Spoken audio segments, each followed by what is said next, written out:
کبھی وہ اپنی خلوت میں اپناتا ہے، کبھی اپنی جلوت میں سے جاری کرتا ہے، کبھی حالت قیام میں اپنے مولا کو یاد کرتا ہے، کبھی حالت سجود میں اسے اپنے دل کی وادی میں آباد کرتا ہے، کبھی حالت جنوب و پہلو میں اس ذات کے تذکرے کرتا ہے، کبھی حالت تخیر میں اس کی صفات کو بیان کرنے کی کوشش کرتا ہے۔ رب کا ذکر ہی اس جہاں کی کل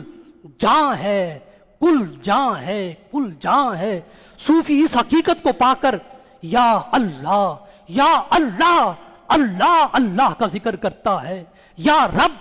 رب کے کلمات کے ساتھ اس کا ذکر کرتا ہے۔ کبھی اس کی نعمت کے لیے وہ دعائیاں یا ناصروں کے ذریعے دیتا ہے، کبھی اپنی مشکلات کو آسانیوں میں بدلنے کے لیے وہ اپنے رب کو یا فتاحوں کے ساتھ یاد کرتا ہے، کبھی اپنے گناہوں میں معافی کے لیے وہ اپنے مولا کو یا غفاروں کے ساتھ یاد کرتا ہے، کبھی اس کی رحمت کو اپنے شامل حال کرنے کے لیے یا رحیموں کو اپنی زبان پر ورد کی صورت میں جاری کرتا ہے، کبھی اپنے رزق کو بے حساب شان کے ساتھ دیکھنے کے لیے یا رزاقوں کی تسبیح کرتا ہے، کبھی ہر خوف، ہر حزن، ہر ملال، ہر دکھ اور ہر رنج سے محفوظ رہنے کے لیے یا حفیظوں یا حافظوں کا تسبیح خواں بنتا ہے، کبھی اللہ کی ساری نعمتوں کو اپنے آستاں پر دیکھنے کے لیے یا وہابوں کی منزل کرتا ہے، کبھی ناروا چیزوں کو خود سے دور رکھنے کے لیے یا قابضوں کا وظیفہ کرتا ہے، کبھی ہر فرعون و نمرود کو جھکانے کے لیے یا حافظوں کا ورد کرتا ہے، کبھی خود کو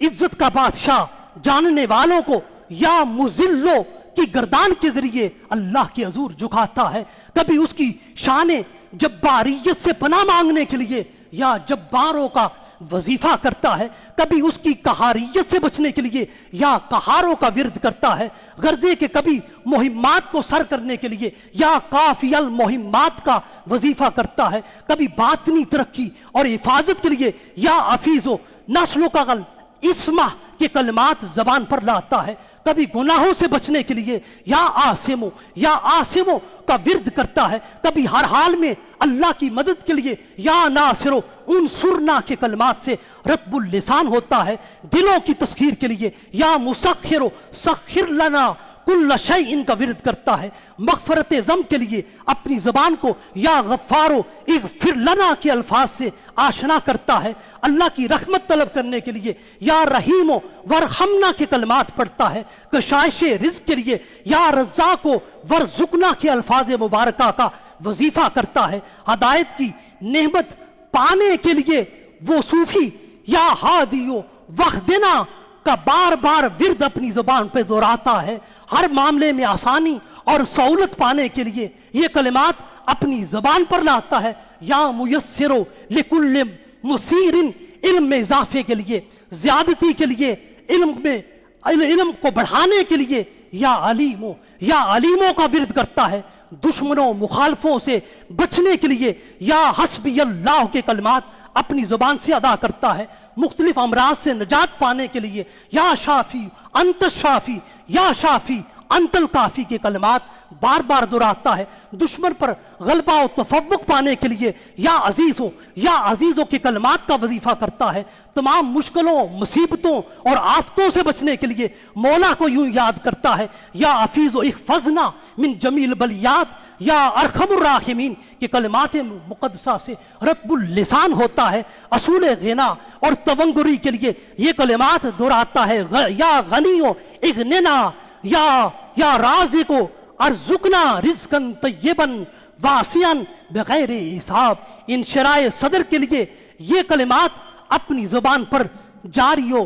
ساری کرتا ہے، اور اس طرح اللہ کی بارگاہ میں عرض کرتا ہے رب اشرح لی صدری، کمال معرفت اور غلبہ حال کے لیے یا مرج البحرین کے کلمات کا ورد کرتا ہے، ہر مراد کی کنجی پانے کے لیے یہ کلمات بار بار پڑھتا ہے، یا اللہ انت ربی، یا اللہ انت ربی، یا اللہ انت حسبی، یا اللہ انت حسبی۔ اب خود اس بات پر غور و فکر کر لیجئے حاضرین و ناظرین گرامی قدر، ایک صوفی، ایک ولی، ایک عارف باللہ ساری زندگی لوگوں کو اللہ اللہ کراتا ہے، خود اللہ اللہ کرتا رہتا ہے، اب اس پر اتہام میں شرک کا الزام کیسے لگایا جائے؟ اب اس موحد صوفی کو مشرک صوفی کیسے کہا جائے؟ اللہ اللہ کا ورد کرنے والے کو ہر لمحہ اس کی یاد میں اپنی زندگی بسر کرنے والے کو مشرک کیسے قرار دیا جائے؟ اس لیے ہر مسلمان جانتا ہے ان الشرک لظلم عظیم، ہر گناہ کی معافی ہے، شرک کی معافی نہیں۔ دنیا میں سب سے بڑا سکہ موحد صوفی اور ولی ہوتا ہے۔ اس لیے علماء توحید کال کے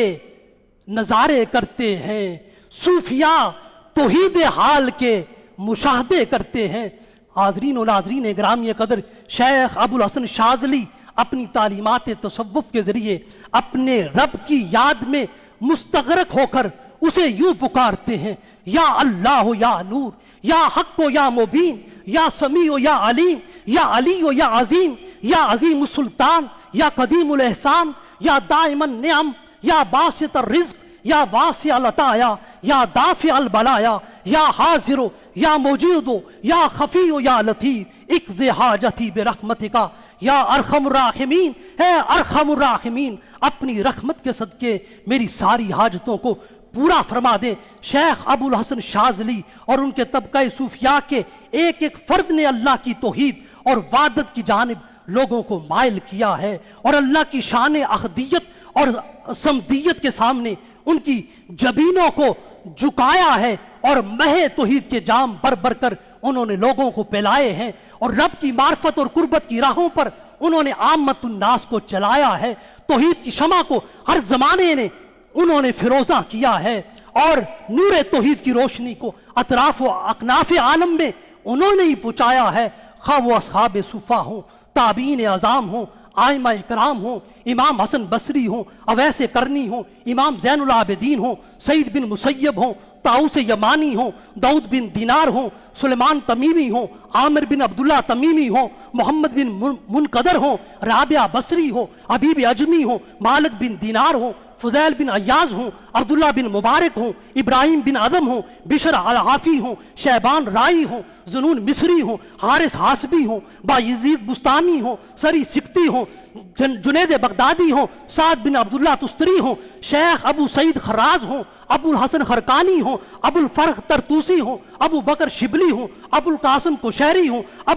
ابو عثمان المغربی ہوں، سید علی بن عثمان الاجویری ہوں، شیخ عبد القادر جیلانی ہوں، شیخ احمد رفاعی ہوں، شیخ ابو الفتح واسطی ہوں، شیخ اکبر محی الدین ابن عربی ہوں، اور شیخ عبد السلام بن بشیش ہوں، اور شیخ ابو الحسن شاذلی ہوں، شیخ عطار ہوں، مولا روم ہوں، مولانا جامی ہوں، خواجہ اجمیر محی الدین چشتی ہوں، شیخ فرید الدین گن شکر ہوں، خواجہ باؤدین زکریا ملتانی ہوں، خواجہ نظام الدین اولیاء ہوں، غرضے کے تمام سلاسل کے اولیاء ہر جگہ شب ظلمت میں شمع توحید جلاتے رہے ہیں۔ آج برے صغیر پاک و ہند میں اور عالم اسلام میں جو اسلام کی روشنی پھیلی ہے، اس میں بہت بڑا کنٹریبیوشن